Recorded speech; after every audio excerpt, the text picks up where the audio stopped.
c'est à toi, Seigneur, qu'appartiennent le règne, la puissance et la gloire.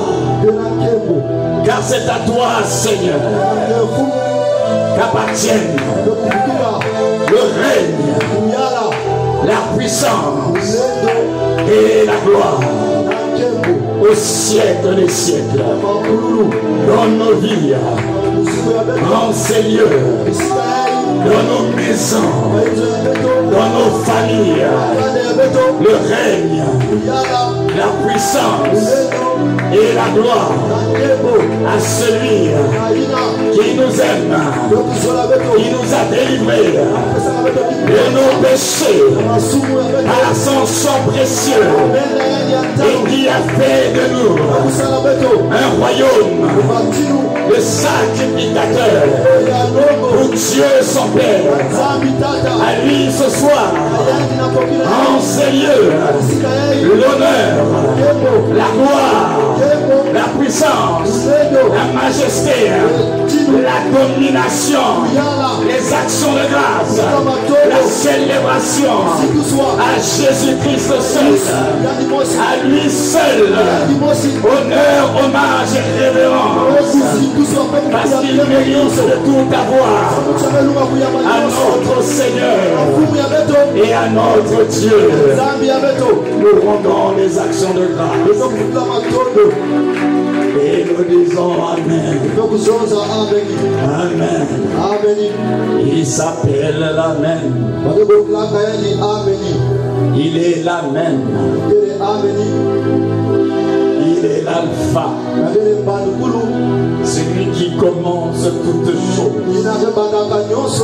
l'initiateur de toutes choses, mais également il est Oméga, celui qui met un terme à toutes choses, celui qui a le dernier mot, celui qui a la dernière décision, celui lorsqu'il se lève, personne d'autre ne peut se lever après lui. Ah, c'est lui le Dieu Oméga, le Dieu de nos achèvements. Ah, nous te bénissons encore ce soir. Nous sommes rassurés, oh Dieu, que nos vies ne seront pas des chantiers abandonnés. Ta parole dit que ce que tu as commencé, tu rendras cela parfait. Dieu de perfection et des achèvements. Nous te bénissons ce soir. C'est ton nom qui est invoqué en ces lieux. C'est ton nom qui est honoré en ces lieux. Et nous n'avons pas d'autre Dieu si ce n'est que toi. Merci de nous honorer par ta présence et de nous accueillir dans le Saint Sanctuaire. Merci pour le privilège d'être là ce soir. Merci Père d'être là. Merci Jésus d'être là. Merci Saint-Esprit d'être là. Merci à tous ces anges de Dieu qui sont là pour nous. Et merci à la colonne de nuée qui est là. Merci pour le mystère de ta présence que nous apprécions encore ce soir.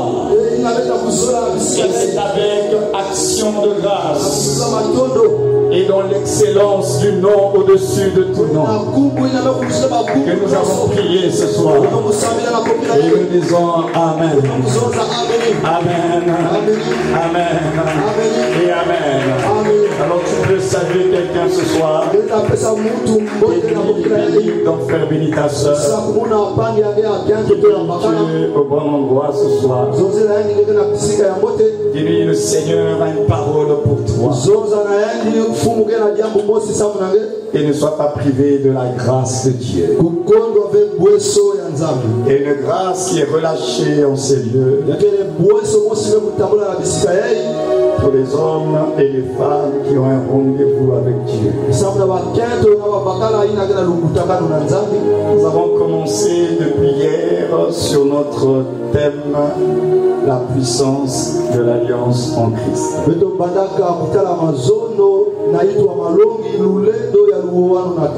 Et nous avons vu hier que cette thématique, ce message nous concerne tous. Parce que nous avons compris que le monde dans lequel nous vivons est un monde qui est régi par des alliances.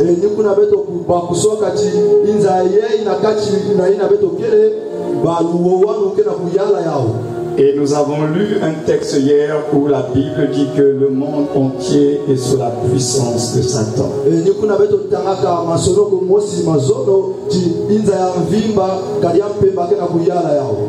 Alors, je suis quelquefois surpris qu'il y ait des personnes qui pensent qu'elles peuvent être neutres.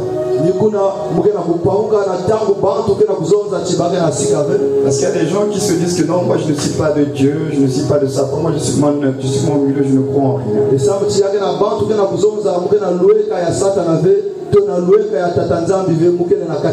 Alors que cette affaire-là, soit vous êtes dans le royaume de Dieu, soit vous ne l'êtes pas. Que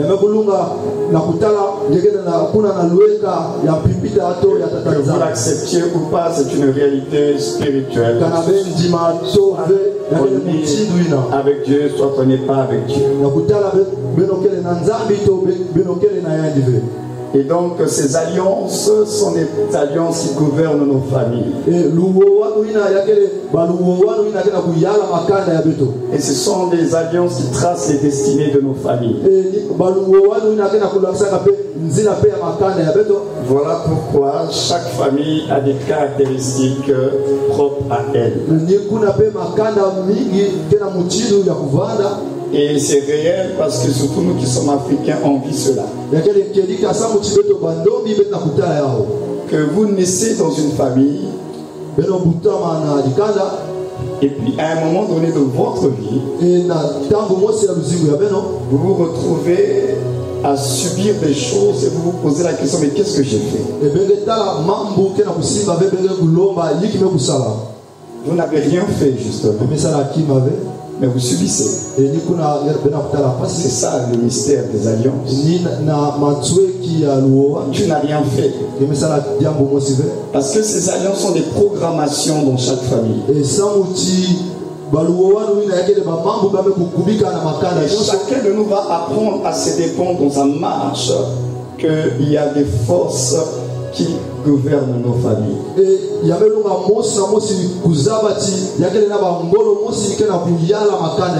comme des puissances qui sont là pour ramener à un niveau où tout le monde doit être.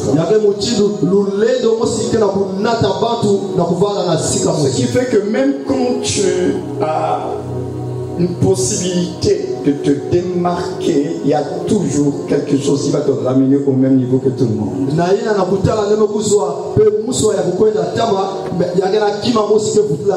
Et Dieu nous permettra, nous parlerons justement un peu de ces réclamations qui sont attachées à nos familles.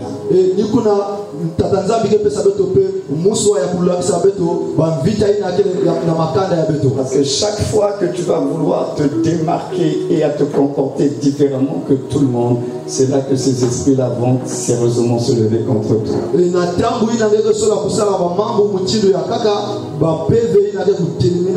C'est-à-dire que tant que tu fais comme tout le monde, tu es dans le même moule que tout le monde, tu as l'impression que tout va bien.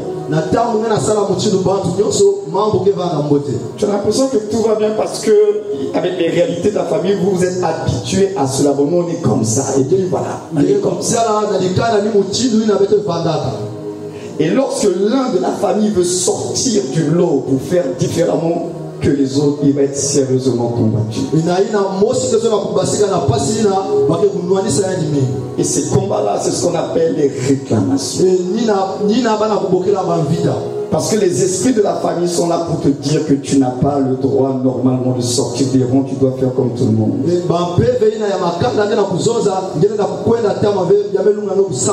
vas tout faire pour vouloir te démarquer. ces forces spirituelles vont toujours te ramener au niveau de tout le monde.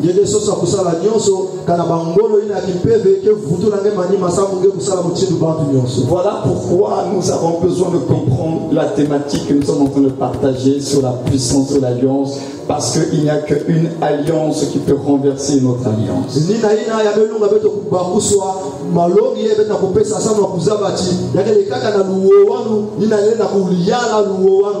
Et les alliances ont mis en place des lois spirituelles. Et ces lois spirituelles, on ne peut pas les détruire. Il n'y a qu'une loi supérieure qui peut combattre une loi qui n'est pas supérieure.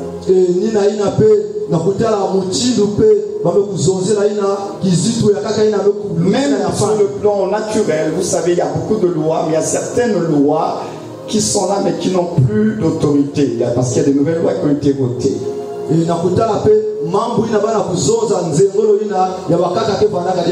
les anciennes lois sont toujours là. Maintenant, si toi tu es dans l'ignorance, il y a des nouvelles lois qui ont été faites, tu vas croire que l'ancienne loi est toujours en vigueur.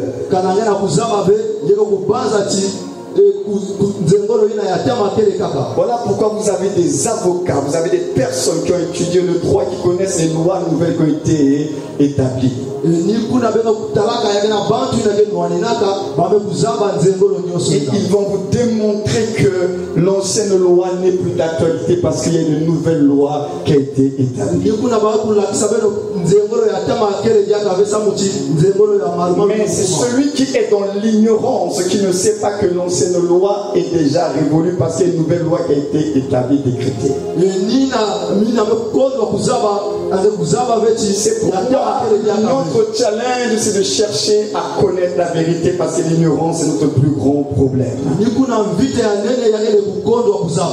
Il y a des lois spirituelles qui ont été établies dans nos familles, c'est vrai, c'est réel, mais en Christ aussi, il y a des lois.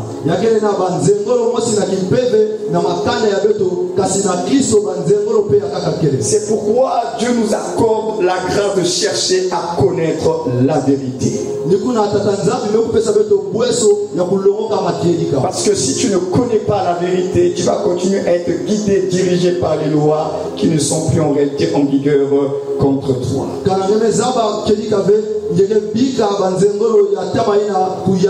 Alors par ton ignorance, tu vas subir les effets d'une loi en réalité qui n'est plus d'actualité contre toi. Et c'est là où l'Église va comprendre alors pourquoi Jésus est mort à la croix. Quel est le travail que Dieu a fait en Christ à la croix?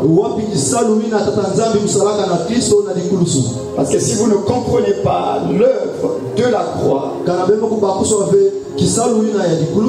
vous aurez l'impression qu'il n'y a pas eu de nouvelles lois, de nouveaux principes qui ont été établis sur votre vie. Mais ça, nous avons le temps de développer prochainement. Ce soir, nous allons poursuivre sur la puissance de l'alliance avec notre deuxième personnage. J'ai dit qu'il y en a trois. Hier,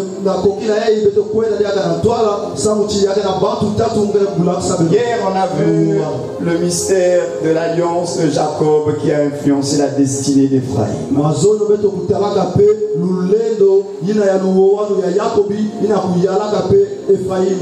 Comment une alliance peut bouleverser un ordre établi? Comment un statut peut être changé à cause d'une alliance?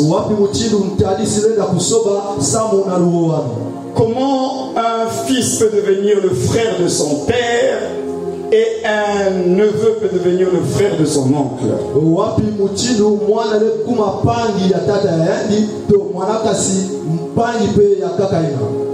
De telle sorte que même l'appellation va changer parce que le statut également a changé.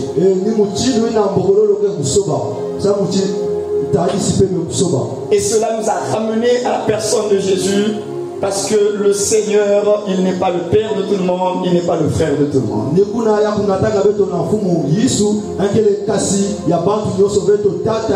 C'est en Christ que nous bénéficions de la paternité et de la fraternité de Dieu.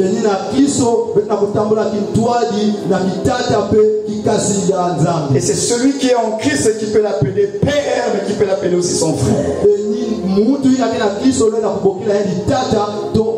Voilà pourquoi dans l'alliance de Jacob, Ephraïm pouvait appeler son père normalement, c'est son grand frère, et son oncle Ruben, son grand frère, et son grand frère qui est Manassé était devenu son petit frère.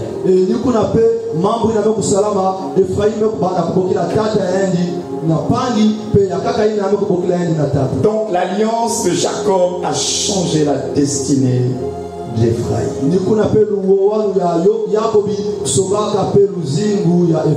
Et nous allons voir un deuxième personnage ce soir. Et à travers la vie de ce personnage, nous allons voir finalement les fondements de l'alliance.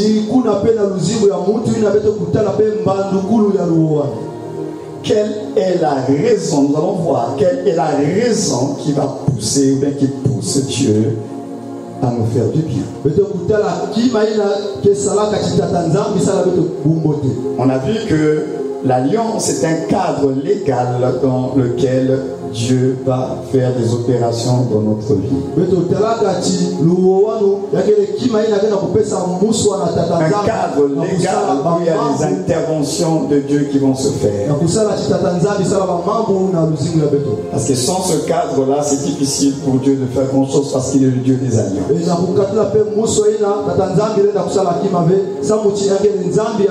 Alors je vais vous inviter à lire des portions d'écriture dans 1 Samuel chapitre 18.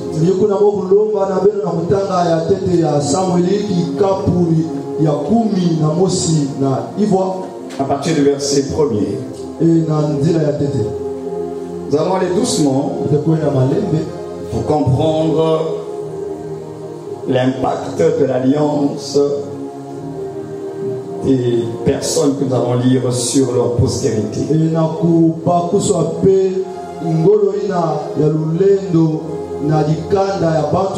Parce que je vous avais dit hier qu'il y a toujours un impact qui est fait dans la vie de ceux qui sont les descendants de ceux qui ont fait des alliances. Nous avions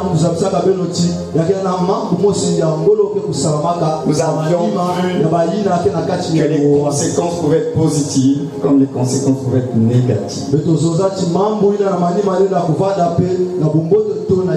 Alors la Bible dit ceci: alors que David finissait de parler à Saül, Jonathan s'attacha à lui.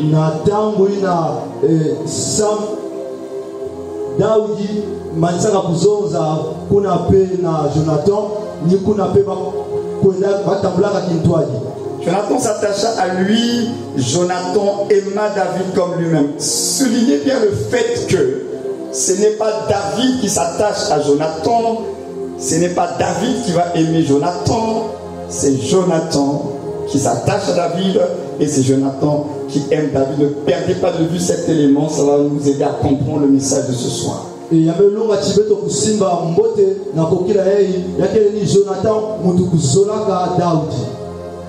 Donc Jonathan s'attacha et aima David comme lui-même. Ce jour-là, Saül garda David chez lui et ne le laissa pas retourner chez son père.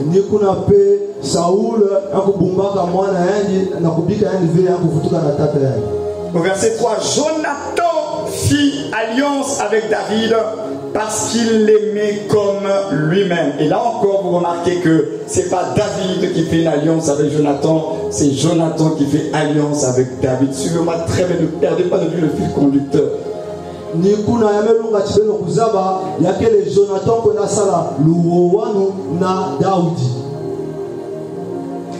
Verset 4, il retira, écoutez bien, il retira le manteau qu'il portait pour le donner à David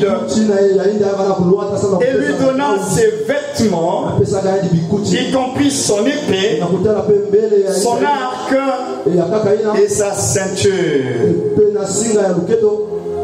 si on veut d'abord exploiter ce qu'on vient de lire maintenant, on nous parle d'un homme qui va s'attacher à un autre homme. Mais celui qui va s'attacher à un autre homme, ce n'est pas n'importe qui, c'est un prince héritier. Il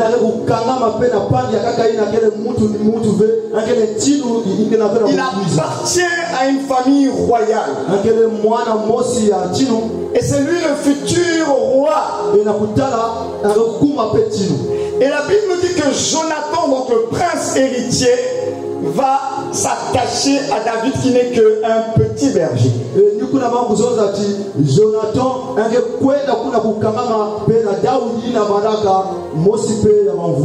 Et la Bible va donner la raison pour laquelle Jonathan va s'attacher à David.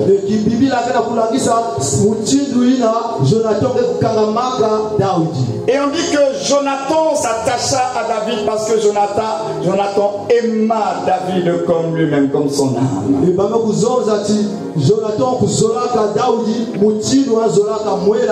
il va faire une alliance avec lui. Alors posons-nous un peu des questions ce soir. Généralement dans le mystère des alliances, c'est l'inférieur qui va chercher auprès du supérieur de l'aide pour devenir plus fort.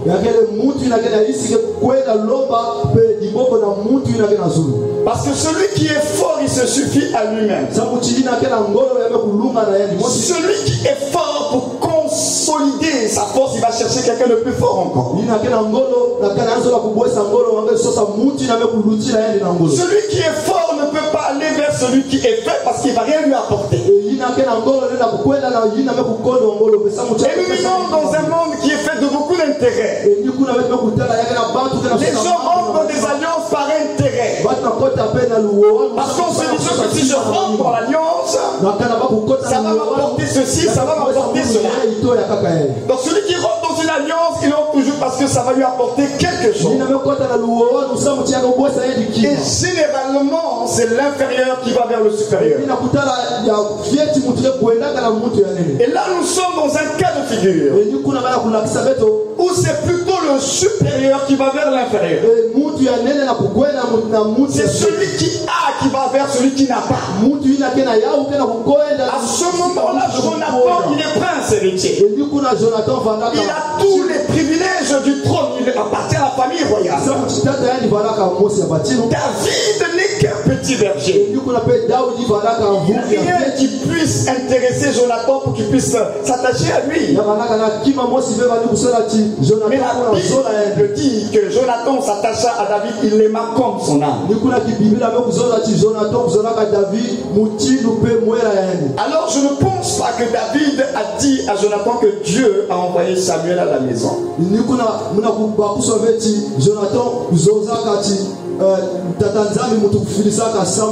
Et Samuel m'a oint dans la maison de mon père devant mes frères. Et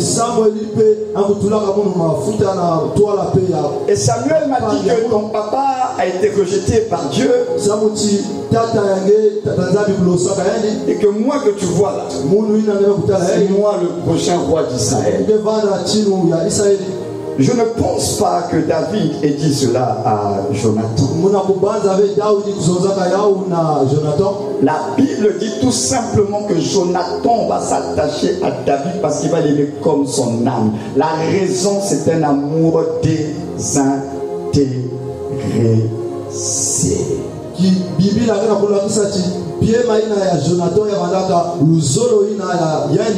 n'y a pas un intérêt matériel, physique là-dedans. C'est tout simplement de l'amour. Tout à l'heure, vous allez bien me comprendre pourquoi j'insiste là-dessus. Comme son âme, comme lui-même. Non seulement il va s'attacher à David,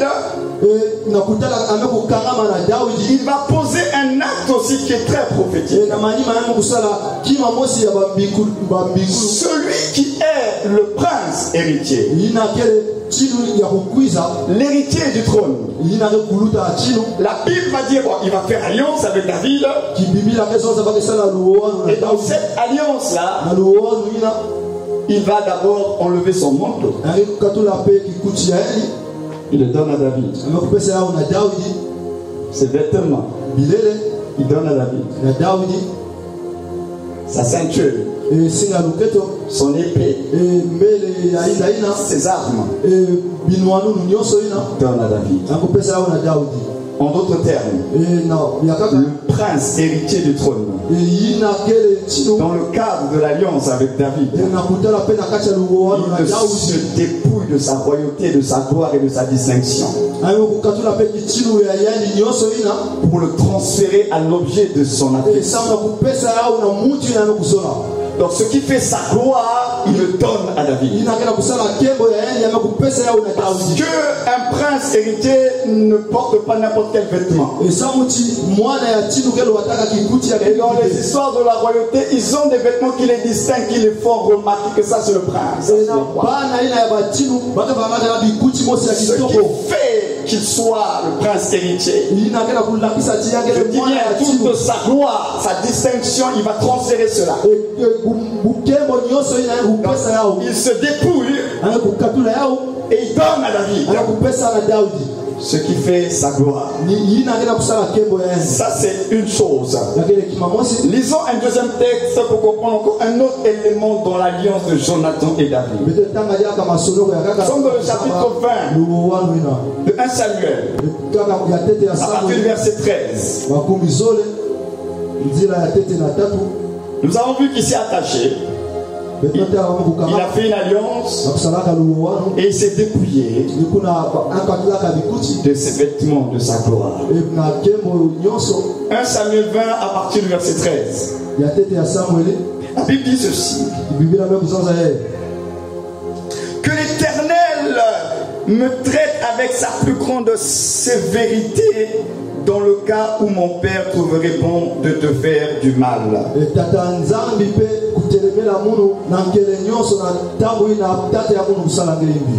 Je t'informerai aussi et je te laisserai partir afin que tu t'en ailles en paix. Que l'Éternel soit avec toi comme il a été avec mon père. Ça c'est Jonathan qui parle à David. Écoutez bien, au verset 14. Si je reste en vie,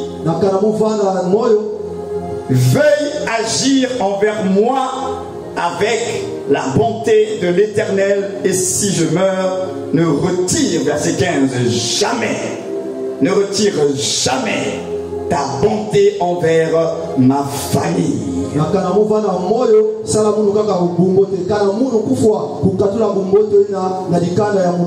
une version dit ne retire jamais ta bonté sur ma maison.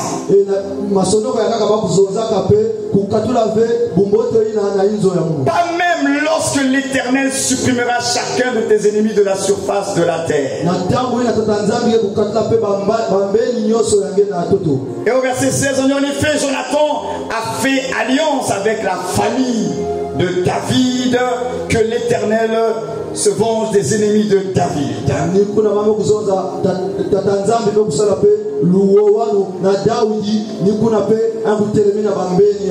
Alors ici nous avons un autre élément qui vient se rajouter dans cette alliance, parce que vous savez, dans toute alliance il y a des paroles, il y a échange de paroles.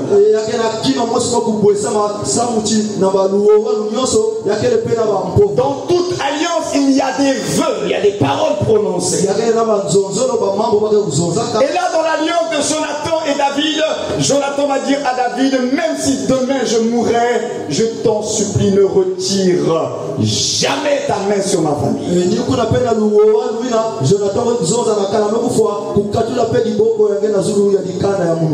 voilà une alliance qui a été faite par une personne qui entre en alliance avec un inférieur et qui libère des paroles.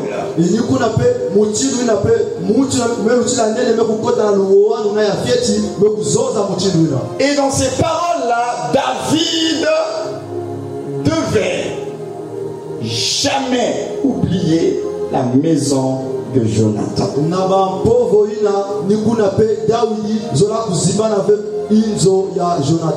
Et David a accepté cette alliance. Il n'a pas.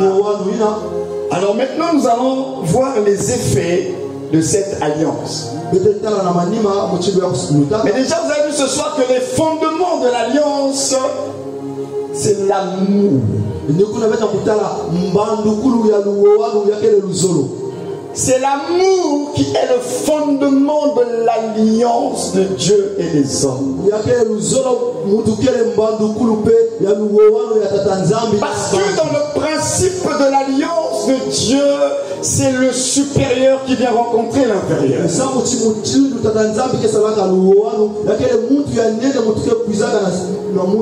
C'est Jonathan qui vient s'attacher à David. C'est pas David qui s'attache à Jonathan. C'est Dieu qui attend d'aimer le monde qui vient vers les hommes. C'est pas nous qui avons aimé Dieu et puis on allait vers Dieu. C'est lui qui est le supérieur, qui s'est dépouillé de sa gloire, dépouillé de sa divinité, de tous ses prestiges. Il a revêtu notre humanité. Et c'est ça l'alliance dans laquelle nous sommes. Initié par Dieu lui-même. Et dans les fondements, c'est l'amour de Dieu. Dieu attend d'aimer le monde. Qu'il a donné son Fils unique. Afin que quiconque croit en lui ne périsse point, mais qu'il ait la vie. Donc c'est Dieu qui vient vers nous. Pas parce qu'il y a quelque chose de bon en nous. Il n'y a rien que toi et moi pouvions donner à Dieu. C'est Dieu qui a toutes choses, qui possède toutes choses, et qui vient vers des hommes qui n'ont rien à lui donner. Jonathan avait le trône, Jonathan avait le prestige, Jonathan avait les honneurs. David n'avait rien, il s'est attaché à David. Dieu avait toutes choses. Toi et moi on n'avait rien, mais il est venu vers nous. Il est venu se dépouiller pour toi et moi. À cause d'une seule chose, Dieu attend d'aimer le monde. L'amour de Dieu l'a amené au dépouillement. L'amour de Jonathan pour David l'a amené au dépouillement. Ce qui faisait sa distinction, il s'est dépouillé. Dieu s'est fait homme par amour pour toi et moi. Donc l'alliance dans laquelle nous sommes en Christ est fondée sur l'amour de Dieu. Dieu a tant aimé le monde. De la même manière que Jonathan s'attacha profondément à David. Dieu a tant aimé le monde. Un amour qui l'a emmené à descendre si bas. Avant de voir les effets de cette alliance, voyons un peu la folie de cet amour. Philippiens chapitre 2. Pour que vous preniez la mesure de l'alliance dans laquelle vous êtes. Ce n'est pas juste en passant. Oh, vous savez, Dieu nous a aimés. Hein? Non, attendez, c'est plus puissant que nous pouvons l'imaginer.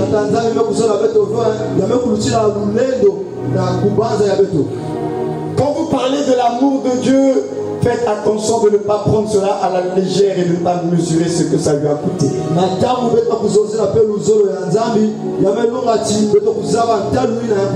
Dieu nous aime très sérieusement.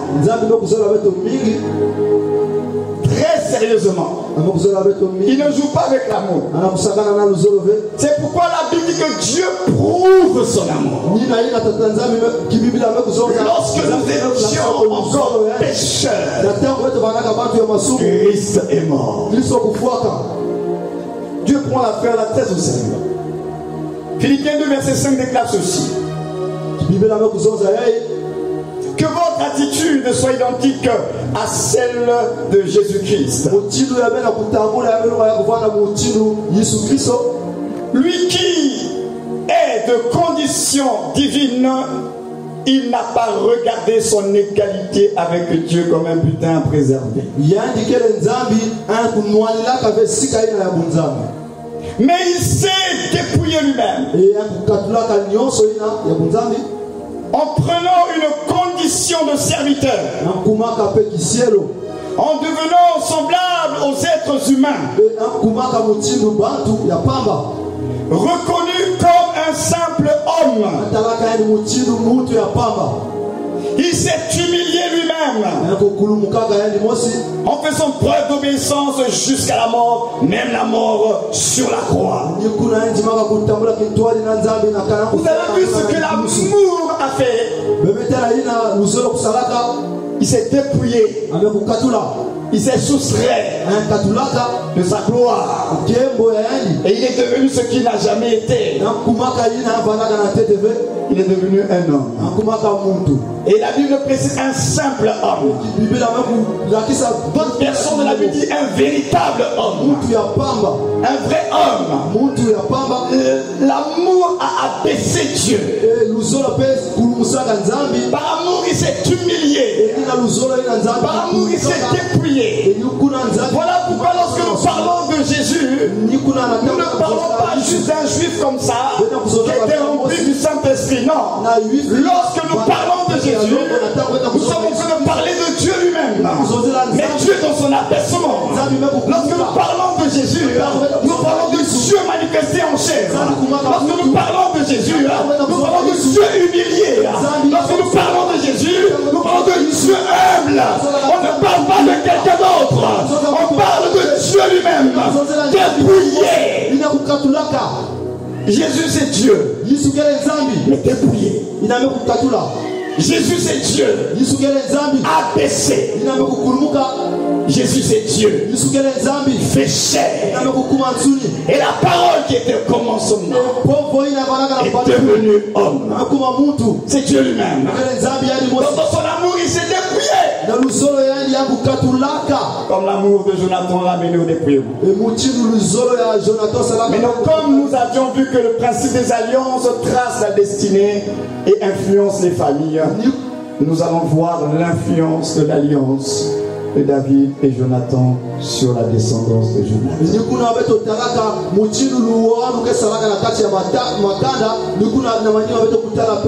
Hier, je vous ai dit que ces histoires, nous allons les lire pour vous communiquer la foi. Pour que vous puissiez vous dire, mais si ça a été fait à leur époque, moi aujourd'hui en Christ, c'est que c'est aussi possible pour nous. C'est ça le but de ces histoires. Communiquer la foi pour que vous compreniez également qu'en Christ Jésus, c'est ce qui se fait également. C'est tout. Alors nous allons voir les conséquences et l'impact de la puissance de l'alliance de David et Jonathan dans leur postérité.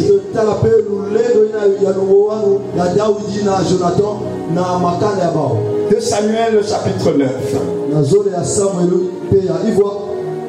2 Samuel chapitre 9. Parce que l'alliance de Jonathan et David est une alliance qui a commencé à parler après la mort de Jonathan.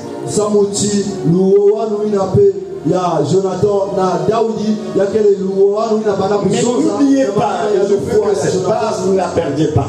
Dieu ne va pas intervenir dans votre vie parce qu'il a pitié de vous.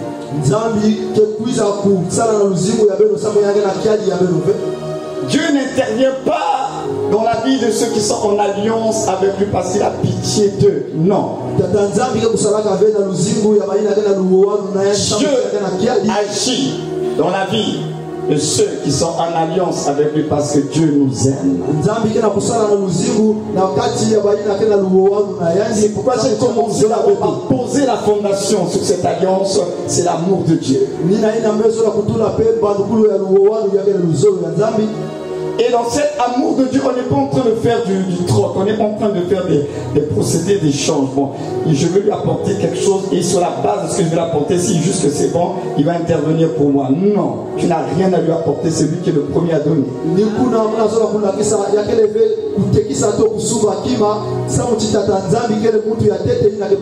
Dieu n'a rien à recevoir de nous parce qu'on n'a rien à lui donner. Pourquoi nous n'avons rien à lui donner? Parce qu'il se suffit à lui-même. Avec ou sans nous, Dieu est Dieu. Il est suffisant. Elle n'a plus de langage que de croire qu'il manque quelque chose à Dieu. Il ne lui manque rien. Avec ou sans nous, il est Dieu et il restera Dieu. Avant la fondation du monde, il était Dieu. Avec la fondation du monde, il reste Dieu. Avec toi ou sans toi, il reste Dieu. Rien ne changera en lui. Donc comprenez qu'il n'a rien en vérité besoin de recevoir quoi que ce soit.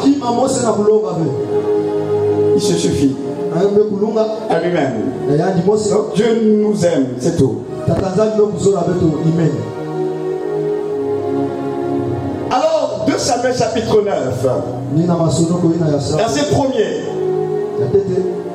David demanda: reste-t-il encore quelqu'un de la famille de Saül pour que je lui fasse du bien à cause de Jonathan? Vous voyez bien, il y a une cause toujours dans ce qu'il va faire.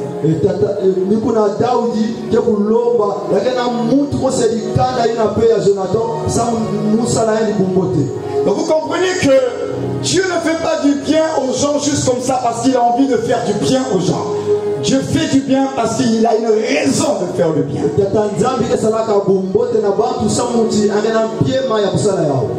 Donc Dieu ne va pas faire du bien parce que tu as tellement souffert et à cause de ta souffrance, Dieu va te faire du bien. Non, Dieu ne te fait pas du bien à cause de ta souffrance. Non. Dieu dit, et là c'est prophétique, il dit il va faire du bien à la famille de Saül, et il précise bien, pas juste parce qu'il a envie de leur faire du bien, il donne une raison à cause de Jonathan.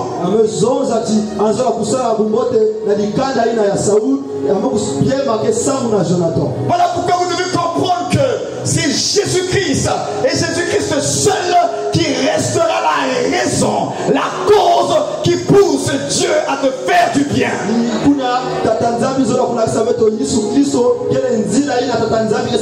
Alors pourquoi Dieu va te faire du bien? À cause de la mort de Jésus pour toi. La seule raison qui pousse Dieu à te faire du bien s'appelle Jésus. Sans Jésus, tu ne peux pas obtenir grand chose de Dieu. Mais en lui, nous obtenons toutes choses auprès de Dieu. Il restera la cause, la raison qui le poussera à agir. Il dit à cause de Jonathan. Parce que l'alliance de David et Jonathan commençait à parler. Parce que souvenez-vous, on a lu tout à l'heure, dans cette alliance, Jonathan a dit à David: même si je mourrais, que ta main ne soit pas retirée de ma maison.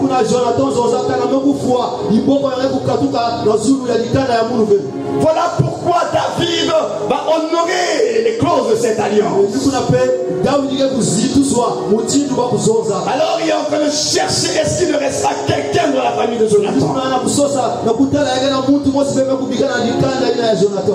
Alors on lui dit: il y a un serviteur de la famille de Saül, un dénommé Tsiba, que l'on fit venir vers David. Le roi lui dit: es-tu Tsiba? Il répondit: pour te servir.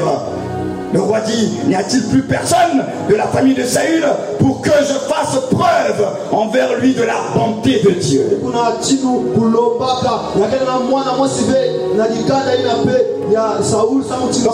David est dans cet état pas parce qu'il a des humeurs et qu'il a envie de faire plaisir. Non, c'est parce qu'il y a l'alliance qui est en train de parler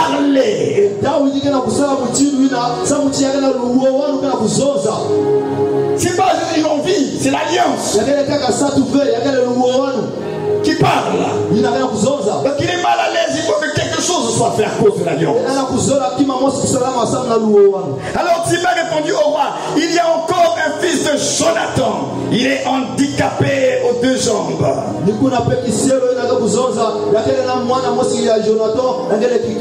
Le roi lui demandait, où est-il? Et Ziba répondit au roi, il est chez Makir, fils d'Amiel à Lo-Débar.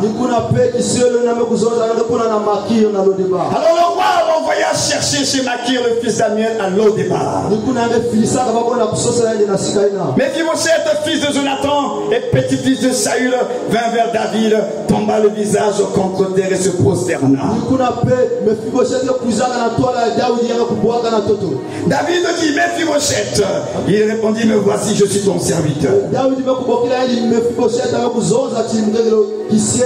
David lui dit, n'aie pas peur, car je veux te faire du bien. Écoutez bien, il précise, hein, je vais te faire du bien pas parce que j'ai pitié de toi. David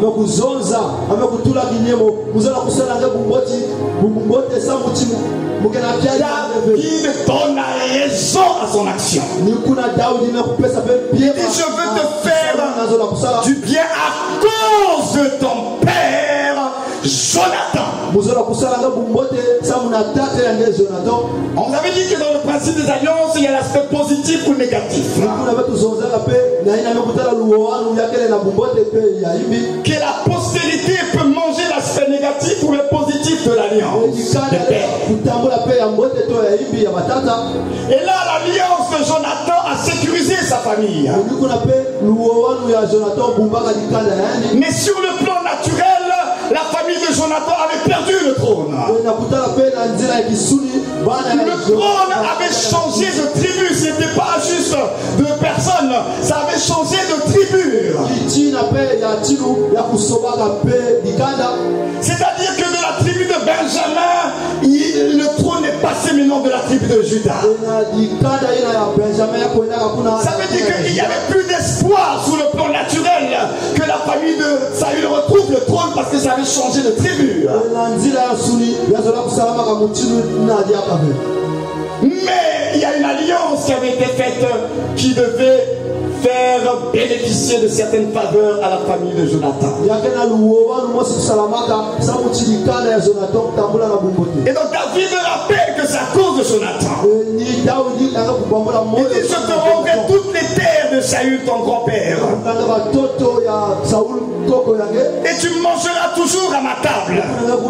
Mais Mephibosheth se prosterna et dit, qui suis-je moi ton serviteur pour que tu prêtes attention à un chien mort tel que moi?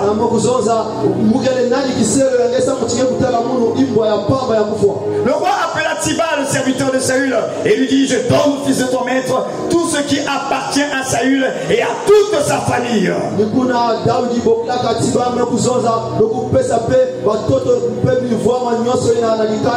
Regardez ce que l'alliance de son père a produit dans la vie de cet enfant.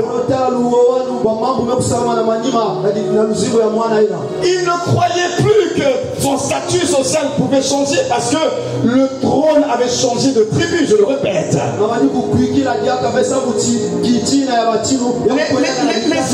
Les honneurs qu'il pouvait avoir, il n'en avait plus. La preuve, c'est que quand Saül est mort, il y a eu la débandade. C'est pourquoi il est devenu handicapé, parce que dans la fuite là, il est tombé, il était encore enfant. Il est devenu handicapé.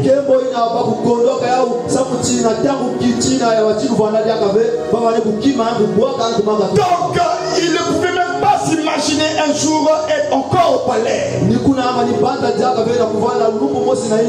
Donc, socialement parlant, ils étaient déjà déchus du trône. Physiquement parlant, ils se retrouvent handicapés. Et là, le pauvre Mephibosheth, étant handicapé, va tomber sous le coup d'une loi qui était en Israël.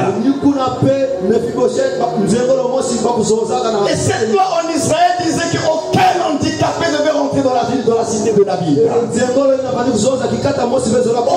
handicapé ne devait rentrer dans la cité de David, encore plus dans le palais royal. Donc, socialement parlant, il est déchu du trône. Physiquement, il y a une loi qui l'interdit de rentrer dans la cité de David.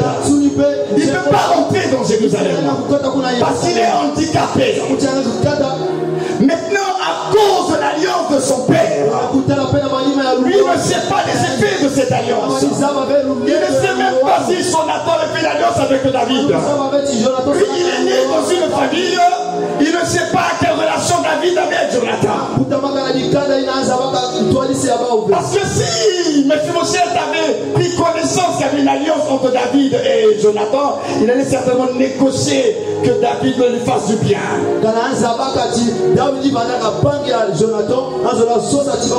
Peut-être que c'est lui qui allait rappeler à David, souviens-toi de l'alliance que tu as eu à faire avec mon père Jonathan.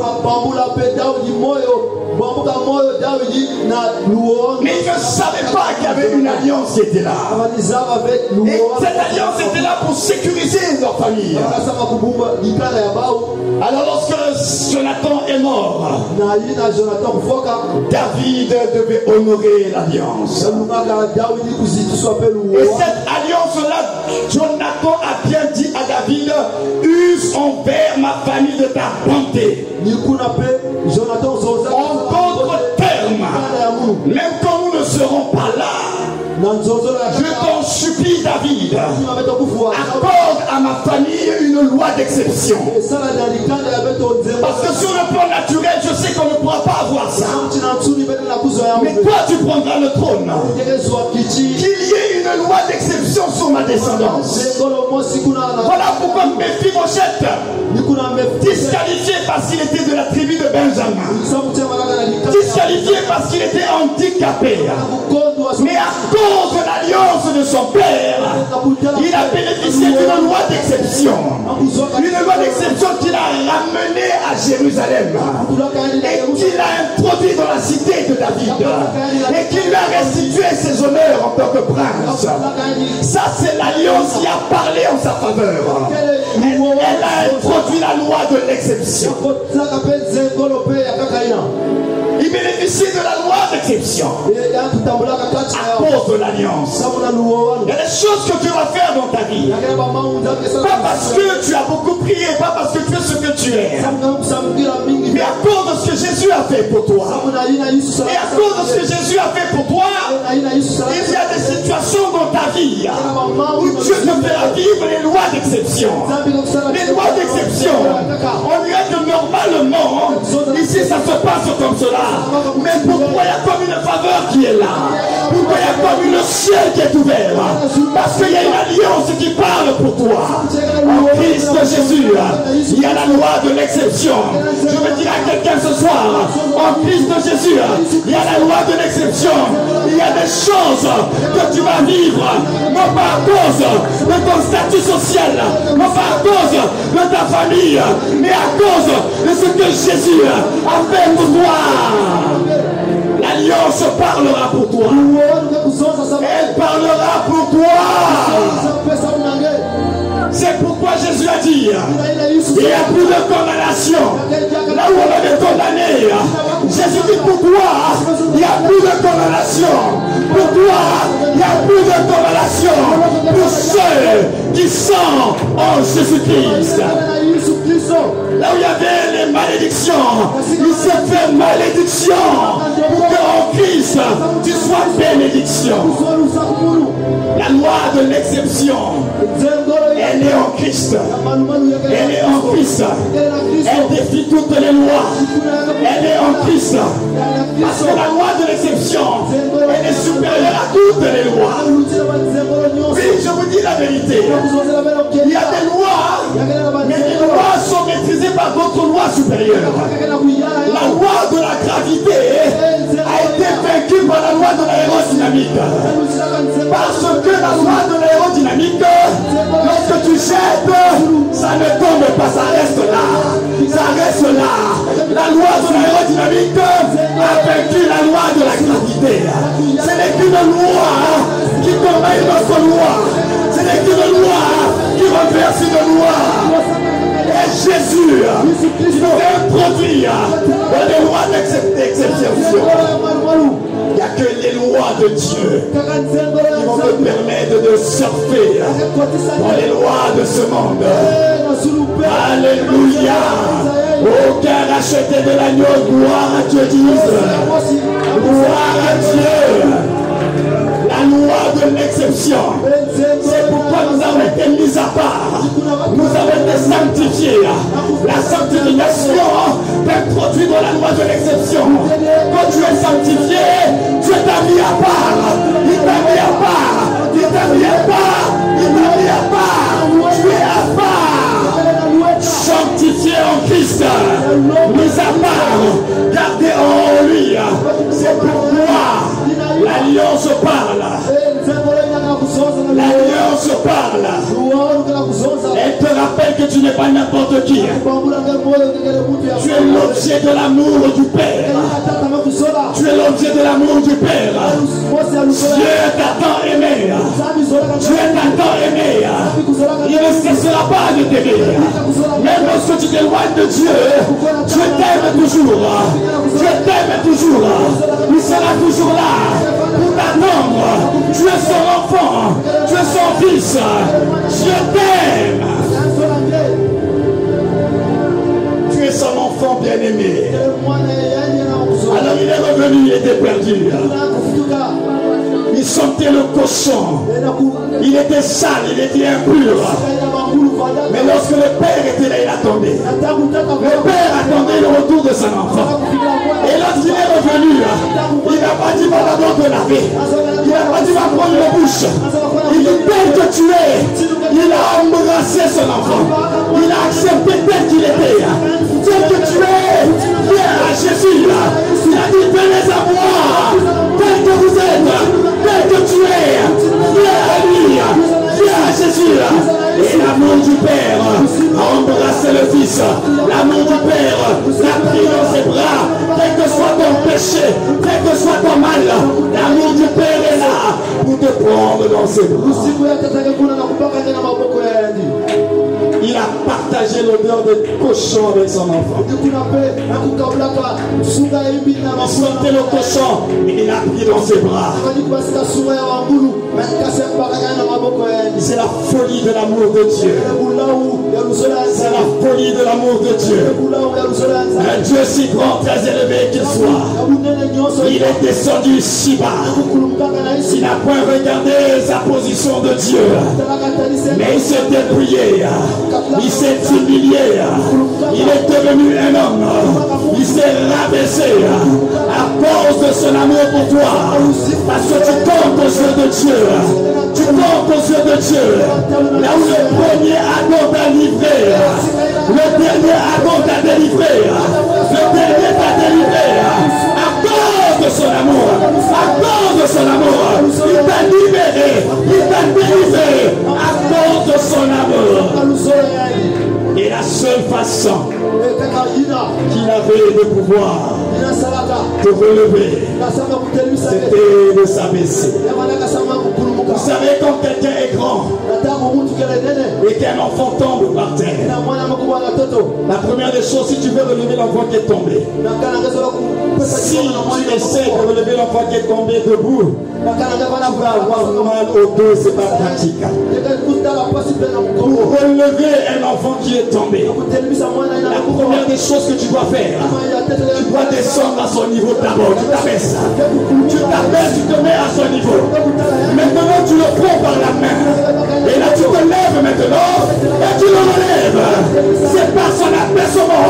Il nous a relevés. Il s'est abaissé, il va relever. Il s'est abaissé, il va relever. Il s'est abaissé, il va relever. Son amour l'a abaissé. Sa grâce t'a relevé. Son amour t'a abaissé. Sa grâce t'a relevé. Jésus est l'amour de Dieu. La puissance de son amour. C'est abaissé. Et il t'a relevé. À cause de son amour. À cause de son amour. Ce soir, je veux m'arrêter là à cause de son amour. Mephibosheth, à cause de l'amour de Jonathan et David, il a bénéficié de la grâce. La grâce est venue à Jonas, Mephibosheth, à cause de l'amour. C'est la grâce qui est venue en Jésus-Christ à cause de l'amour du Père. Dieu a tant aimé, il accorde la grâce. La grâce est l'expression de l'amour de Dieu. La grâce est l'expression de l'amour de Dieu. C'est pourquoi la Bible déclare: Dieu prouve son amour. Lorsque nous étions encore pécheurs, Christ est mort. Christ est mort. Christ est mort. Christ est mort. La mort de Jésus, c'est la preuve de l'amour de Dieu. La mort de Jésus, c'est la seule preuve. Il n'y en a pas deux, il n'y en a pas trois. Une seule preuve: Jésus-Christ crucifié, Jésus-Christ mort. La mort de Jésus, c'est la preuve que Dieu t'aime, que Dieu t'aime, que Dieu t'aime, que Dieu t'aime. À cause de son amour, à cause de son amour, à cause de son amour, à cause de son amour. Est-ce que tu peux te mettre debout ce soir? À cause de son amour, à cause de son amour, Dieu t'aime.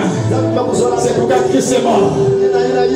En Christ Jésus, la loi qui te condamnait,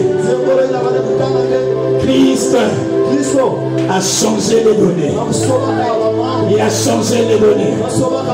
La grâce est venue changer les données. La grâce est venue libérer les captifs. La grâce est venue redonner de l'espoir. Parce qu'il y a encore de l'espoir pour ceux qui sont en Christ Jésus. Il y a encore de l'espoir. Parce qu'il est le Dieu qui du néant appelle les choses à l'existence. Même dans le chaos, le but total, c'est du sein des ténèbres que la lumière jaillit. C'est du sein des ténèbres que la lumière jaillit. C'est du sein des ténèbres que la lumière jaillit. C'est du sein des ténèbres que la lumière jaillit. C'est parce qu'il y a les ténèbres que la lumière est venue. Il est venu éclairer. Il est venu libérer les captifs. Il est venu dire aux prisonniers: maintenant, vous êtes libres. Les portes des prisons sont ouvertes. Maintenant que tous les captifs soient libres, les verrous de fer, les verrous des reins sont brisés, Les portes de ta destinée sont ouvertes. À cause de son amour. Tu n'es pas n'importe qui. Tu n'es pas n'importe qui. Tu es environné de son amour. L'amour de Dieu est là pour toi. À cause de son amour, tu as droit à la liberté. À cause de son amour, tu as droit à la guérison. À cause de son amour, tu as droit au salut. À cause de son amour. L'amour de Dieu. L'amour de Dieu. L'amour de Dieu. L'amour de Dieu. L'amour de Dieu. L'amour de Dieu. Ce soir, nous célébrons l'amour de Dieu. L'amour de Dieu. L'amour de Dieu. C'est une alliance d'amour. C'est une alliance d'amour. C'est une alliance d'amour. Ah, l'amour de Dieu. L'amour de Dieu. L'amour de Dieu.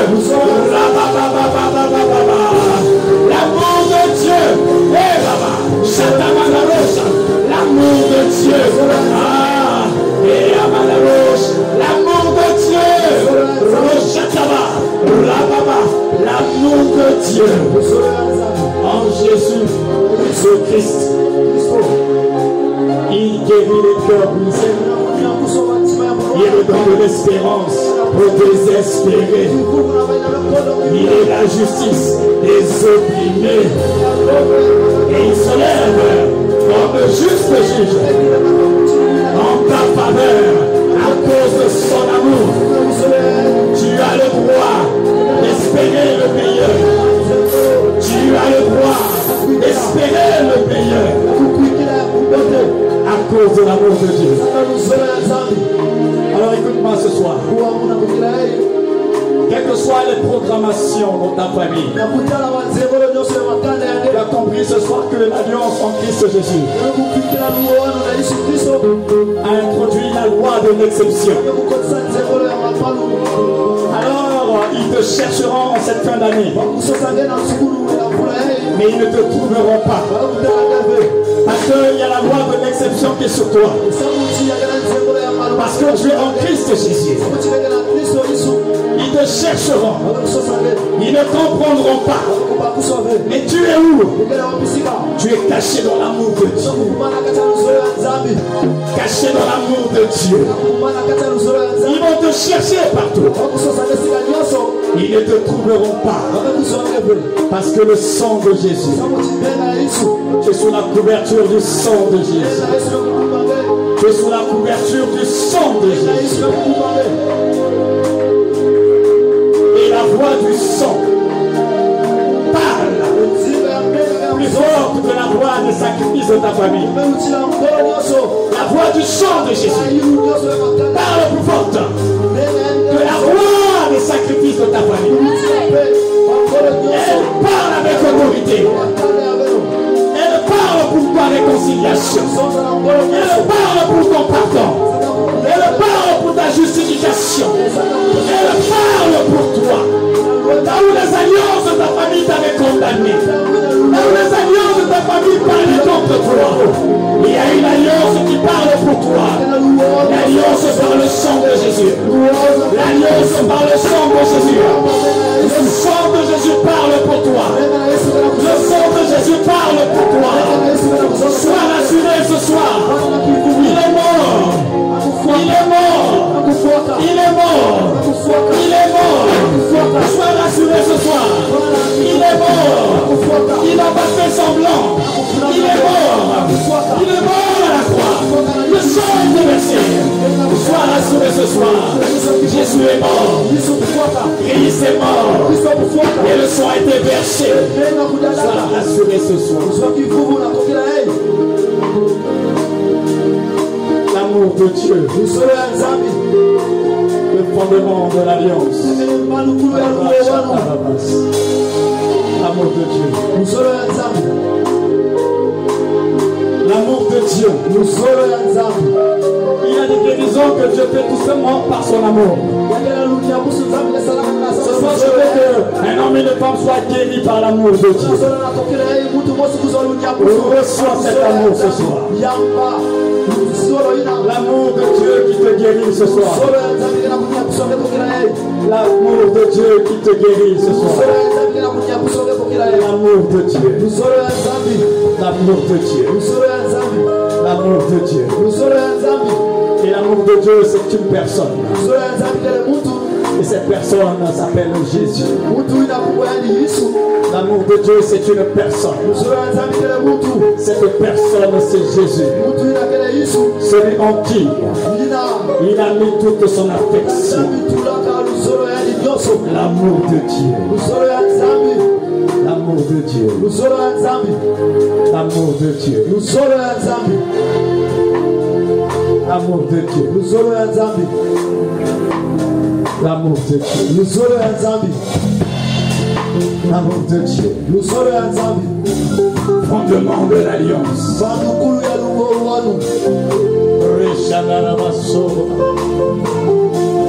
L'amour de Dieu. Prends le temps d'apprécier ce soir. Ce soir, je veux que ce soit un soir d'appréciation. L'amour de Dieu. Dieu a tant aimé le monde. Et l'amour était répandu en la personne de Jésus. L'amour de Dieu.